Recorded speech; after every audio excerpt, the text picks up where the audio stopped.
మాకు చిన్నప్పటి నుండి ఇదే ఊరు మాది, మా ఇద్దరం కలిసి ఉండేది. రోజు వచ్చి ఆఫీస్ కాడ మేము ఇద్దరం కూర్చుంటోళ్ళమే. ఈ టైం అయిందంటే అందరం మేము ఇక ఉండి మంచి చెడు మాట్లాడుకుంటూ కూర్చుంటోళ్ళమే. చనిపోవడానికి కారణాలు ఏమంటారు? ఆయన మనస్వార్థం ఏముందో, ఇంట్లో పరిస్థితి ఏముందో కానీ చిన్న దానికి ఆ గోడ కోరిక అది అయింది. కానీ ఈయన అనవసరంగా లేనివి అది పెట్టుకొని చచ్చిపోయిన ఆయన గోడ కోసం. ఇప్పుడు ఎవరైతే ముఖ్యమంత్రి గారు ఉన్నారో అనవసరంగా వాళ్ళతో కుటుంబ సభ్యులు ఎవరైనా ఈయనతో మాట్లాడారు? ఏదున్నది లేదు, మంచిగా ఉండేది. ఏదైనా కానీ ఆయన కలుపుకొనే పోయేది. ఆయన కూడా కమిటీకి నెంబర్ ఇట్లా ఊరి అభివృద్ధి అట్లా ఊరి అభివృద్ధి కొరకు ఎంతో పాటుపడ్డాడు. ఆయన పడ్డాడు, వీళ్ళు పడ్డారు. మంచి జరుగుతుంది. సీఎం మా ఊరికి అయినందుకు మేము ఎంతో గర్వంగా చెప్పుకుంటున్నాము. మా అదృష్టం మాకు మా ఊరి సీఎం అయినందుకు. బయట టాకు రేవంత్ రెడ్డి కుటుంబ సభ్యులే ఇలా ఇంకా ఆయన మనసులో ఏమన్నాడు, ఏం చేసిండో తెలియదు మాకు. కానీ ఎందుకు రాసి ఉండో కానీ మాకే అర్థమే తెలియదు. ఇది కరెక్ట్ అంటారా? లెటర్ లేదు, వాస్తవం కాదు. లెటర్ రాయడం లెటర్ అయితే కాదు. ఏం పేరు? నీ పేరు? నా పేరు ఊసే సార్.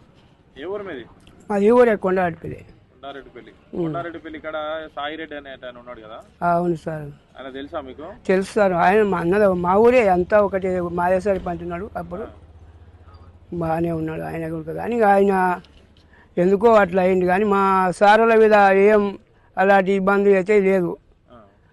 ఆయనది ఏదో ఆయన బాగా అది అలా జగక్కాడి కూడా పోనే లేదు సార్. వీళ్ళు పెద్ద మంచిగా ఊళ్ళో దవాఖాన కట్టి మంచిగా చేస్తున్నారు. వాళ్ళు చేస్తుంటే ఆయన వారు లేక వీళ్ళకి మా సారుల ఈ సారుల వీరికి ఒకటి బంధన చేసింది. కానీ ఆయనది వీళ్ళకి సంబంధమే లేదు. అది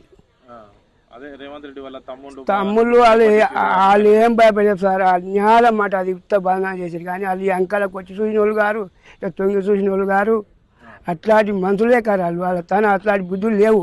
మంచి పనులు చేస్తారు కానీ అట్లాంటి బుద్ధులు లేవు సార్. వాళ్ళు మంచి పనులు చేసి మన ఊరికి మంచిగా బాగుపడేటికి అందరికీ మంచిగా సమానం మంచిగా చేసారు మాకు. కానీ అట్లాంటి పనులు ఏం లేదు. ఈయన ఏదో ఒకటి బంధనం చేయాలని చేసింది. కానీ మా సార్ ఈ సార్లు తప్పు లేదు. ఏదో సార్ తమ్ముడు తప్పు కాదు.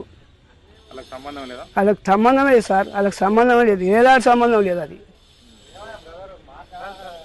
ఇప్పుడు వాస్తవానికి జాగ ఉందా? అక్కడ జాగా ఉంది సార్. మస్తు జాగా. ఆయన వాళ్ళ ఇంటికి జాగ ఉంది ఉడక ఇంత ఇడిచిపెట్టేది ఉడక. ఆ జాగాలది కానే కాదు. వెనకటి అది గౌరవాన్ని పొలం. అది బాయి బొంద ఉంటే ఆ బాయి బొందలా దవాఖాన కట్టి అందరి గురించి మంచిగా ఊళ్ళో మంచిగా ఉండాలి అని చేసిండు ఆయన. కానీ ఆయనకు జాగా గుడక ఇంత ఇడిచిపెట్టారు. 5-6 ఫీట్ల జాగా ఉడికి ఇడిచిపెట్టారు. మంచిగా ఆయన జాగా ఊరికే అడిగినందుకు మాకు ఇంత అయ్యాంగా పోనీకి ఇది అట్లా అంటే జరకంత ఇడిచిపెట్టారు సార్. వాళ్ళు ఉడక ఇడిచిపెట్టారు. అట్లా ఉడక ఏం లేదు. దాని మీద ఉడికి ఏం ఇబ్బంది లేదు సార్. సంబంధమే లేదు సార్. ఈ జాగా గురించి సంబంధం లేదు. మా వ్యక్తి అయినా సాయిరెడ్డి గారు మాజీ సర్పంచ్ అయినా గతంలో మాతోటే పనిచేసిండు. మొన్న ఎంపీ ఎలక్షన్లు అన్ని ఎలక్షన్లలో పార్టిసిపేట్ చేసిండు. ఆయన ఇలా చనిపోవడం దురదృష్టకరం. ఆయన ఏజ్ కూడా 80-90 ఏళ్లకు వచ్చిండు. కొంచెం ముదిమతి తప్పిండు. దానివల్ల మరి ఏ చిన్న దానికి ఆయనకు ఆవేశం వస్తున్నది. మరి ముదిమతి తప్పినాక ఆయన ఏ రకంగా కొంచెం ఇక్కడ ఉన్న సిచ్యువేషన్లని ఆయన ఏ రకంగా తీసుకున్నాడో తెలియదు. ఇక ఇవాళ రేపు ఎట్లుందంటే యూత్ ఉన్నారు కాబట్టి పెద్దగా పట్టించుకోకపోవడం కూడా జరిగింది. ఇక ఆయన చిన్న విషయాలకే అదైపోయి ఈ చేసుకోవడం చాలా దురదృష్టకరం. చాలా మంచి వ్యక్తి. ఇంకా ఆయన ఒక 100 ఏళ్ళు బతడేమనే ఆలోచనతో కూడా ఉన్నది మాకు. మంచి వ్యక్తి ఉన్న కాబట్టి మేము కూడా ఆశించినాం. ఈయన ఇంకెన్నెన్నో చేయాలి. ఆయన మంచి కార్యక్రమాలు చేసుకుంటూ వచ్చిండు. ఎందుకో ఆయన ఈ చిన్న మనస్తాపానికి చెంది చనిపోవడం చాలా దురదృష్టకరం.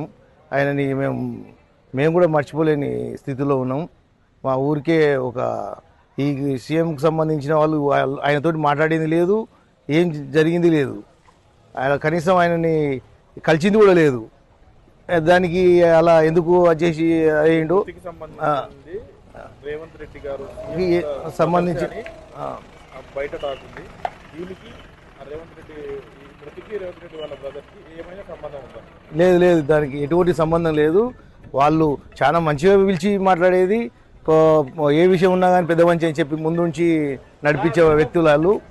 ఆయన్నే ముందుగా చాలా అన్ని విషయాలకు ఊళ్ళో విషయాలు అన్నీ కలుపుకొని మాట్లాడి ఆయన చెప్పినవే చేసేవాళ్ళు.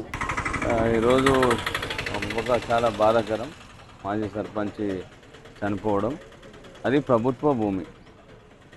ఈ ఊరికి 30 ఏళ్ళ నుంచి పశువుల దవాఖాన కావాలని పోరాటం చేసింది కూడా ఆ వ్యక్తే.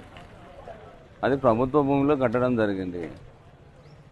మన ఊరి సీఎం కావడం వల్ల మన కళ నెరవేరింది. ఈ ఊర్లో డెవలపింగ్ కోసం ఆయన చాలా ముందుండి పనిచేస్తున్నాడు సీఎం గారు. సీఎంకు షాయిరెడ్డికి మరణానికి ఏమాత్రం సంబంధం కూడా లేదు.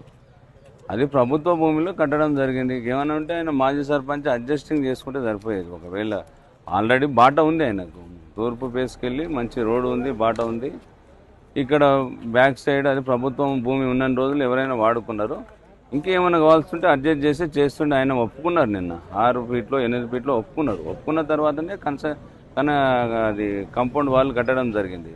ఒప్పుకోకపోతే కాదు, అందరం ఒక 50 మంది 60 మంది ఉన్నారు ఆడ, మాట్లాడారు. పెద్దలందరూ కలిసి, ఊరు పెద్దలందరూ మాట్లాడే కన్స్ట్రక్షన్ కట్టడం జరిగింది.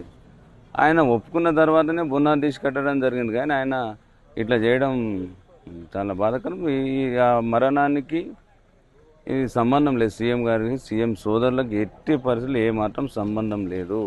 ఊరు డెవలపింగ్ కోసం సీఎం గారు ఒకటే మాట చెప్పారు, అందరు మీరు యువకులు ముందుండండి, ఊరు డెవలపింగ్ చేసుకోండి, ఇట్లాంటి అవకాశం మళ్ళీ మళ్ళీ రాదని కూడా చెప్పిండు. అన్ని విషయాలలో మీరే ముందండు పనిచేయండి అని కూడా చెప్పిండు. ఆ ప్రభుత్వ భూమిలో మనకి ఏదో కావాలంటే కాదు కదా, అది జస్ట్ అడ్జస్ట్మెంట్ చేసుకుంటే అయిపోయేది. ఆ మరణానికి దీనికి ఎలాంటి సంబంధం లేదు. అసలైన తొలి వెలుగు. ఫాలో వాట్సాప్ @తొలి వెలుగు official.